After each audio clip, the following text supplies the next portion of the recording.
good. And if we do not forbid what is wrong, we aren't fit to be called as Khaira Ummah. We aren't fit to be called as Muslims. It is compulsory for every Muslim that he invites the non-Muslims. He invites them towards the good and forbids them from doing wrong and believe in Allah. Allah says in the Quran, in Surah Muhammad, chapter number 47, verse number 38, that if you do not do your job, if you do not follow the responsibility Allah has given you, Allah says, وَإِن تَتَوَلَّوْا يَسْتَبْدِلْ قَوْمًا غَيْرَكُمْ, Allah will substitute in your place another people, ثُمَّ لَا يَكُونُ أَمْثَالَكُمْ, and they will not be like you. If you do not do your job, if you do not follow the commandments of Allah subhanahu wa ta'ala, Allah will substitute in your place another people and they will not be like you. Allah says in the Quran, in Surah Baqarah, chapter number 2, verse number 143, that we have made you an ummat wast, a middlemost community, so that you may be a witness over the nations, as the Prophet will be a witness over you. It's the duty of every Muslim to convey the message of Islam to the non-Muslims. I'd like to ask you a question. Suppose you go away from your home, from your house for work, and your neighbor, he abuses your mother. He uses foul language against your mother. When you come back home, and when you come to know that your neighbor has used foul language against your mother, what will you do? What will you do? When you get back home and you come to know that your neighbor has used foul language against your mother for no reason at all. And when you get back home and when you come to know about this, what will you do? What will you do? What will you do? Beat him up. What will you do? Bash him. What will you do? Kill him. One brother is saying, beat him up. Other brother is saying, bash him. Third person is saying, kill him.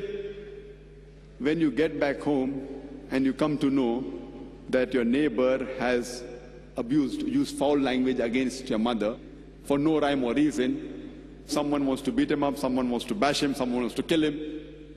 But you see to it that your neighbor is taught a lesson. Will you or not? Yes or no? Of course, if you cannot do it yourself, you will hire someone else to do the job. Yes or no? Of course, because we love our mother. We respect our mother.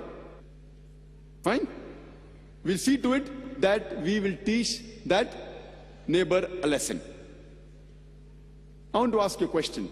That in this world, who do you love the most? Number one. Who do you love the most? Allah. We love Allah subhanahu wa ta'ala more than our mother, more than our father, more than our wives, more than our children. We love Him number one. You ask any Muslim and the reply would be the same, that the person you love the most is Allah. Allah says in the Quran, in Surah Maryam, chapter number 19, verse number 88 to 92, Allah says, وَقَالُوا اتَّخَذُ الرَّحْمَنُ وَلَدًا, that they say, the non-Muslims, the Jews and the Christians, that Allah subhanahu wa ta'ala has begotten a son. لَقَدْ جِئْتُمْ شَيْئًا إِدَّا, indeed they have put forth a thing which is most monstrous. تَقَادُ السَّمَاوَاتُ يَتَفَطَّرْنَ مِنُّ, as though the skies are ready to burst. وَتَنْشَقُ الْأَرْضُ, the earth to split asunder. وَتَخِرُّ الْجِبَالُ هَدًّا, and the mountains to fall down to utter ruin. Allah says in the Quran, if anyone says that Allah has begotten a son, if the sky had feelings, the sky would have burst open. If the earth had feelings, the earth would have split open.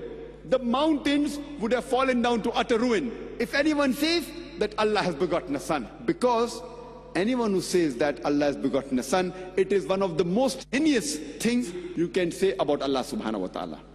We see today, especially in the non-Muslim society, every day, our non-Muslim friends, our non-Muslim colleagues, they are abusing Allah subhanahu wa ta'ala. They are saying Allah has begotten a son and we can't even open our mouth.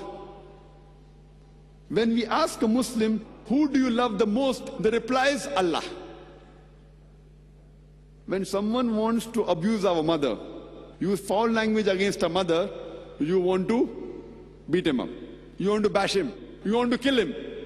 And every day people are abusing Allah subhanahu wa ta'ala and you can't even open your mouth. I'm not telling that you go and bash him.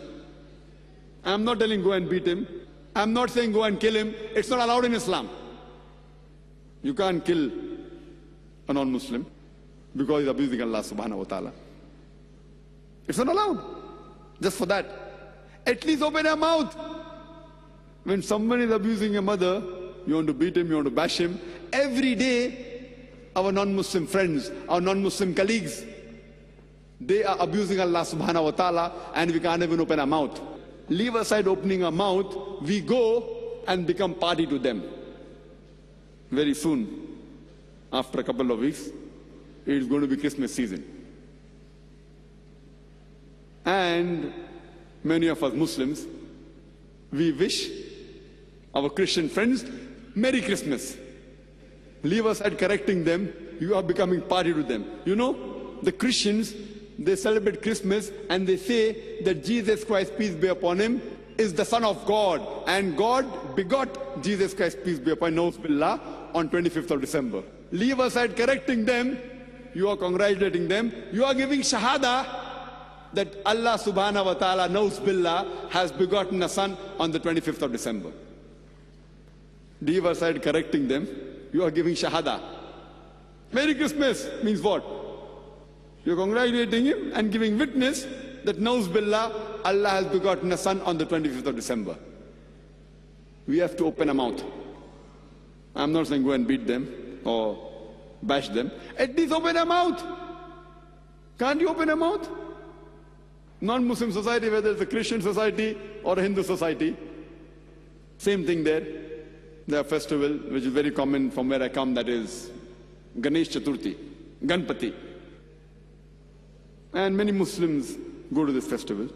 And when they offer the prasad, the food which is put in front of the idol, the Muslims know it is haram, but how can they offend their friend? He'll feel bad. So what do?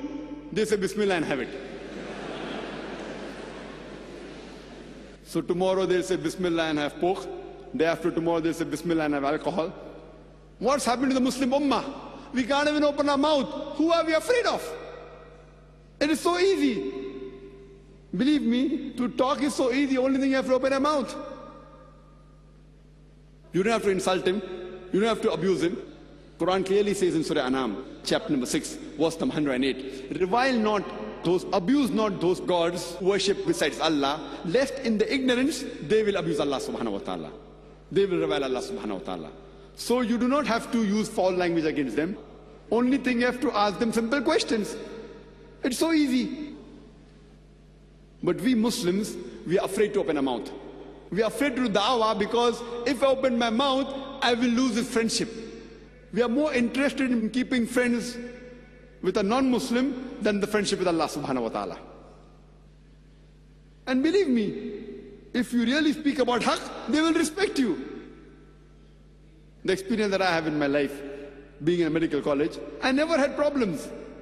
In fact, when I studied in Bombay, the percentage of Muslims was very few, 5-6%. When I asked to speak with the non-Muslims, all my Muslims had run away. Now he's going to give us a bashing. So they run away. But I never had a problem. No non-Muslim has yet caught my collar. Alhamdulillah. When you speak the truth, they respect you. And when I was in medical college, it's compulsory we have to pass in Viva. And 50% of our marks on all the subjects were Viva. And I have to do dawah even with my professors. Many people said that if you do too much of dawah, they will fail you. So I said, no problem. Allah, if He wants that I should do dawah one more year with them, no problem.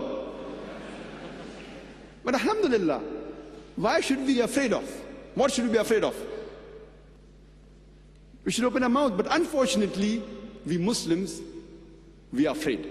We are more interested in keeping the friendship of our non-Muslim friends rather than friendship of Allah subhanahu wa ta'ala.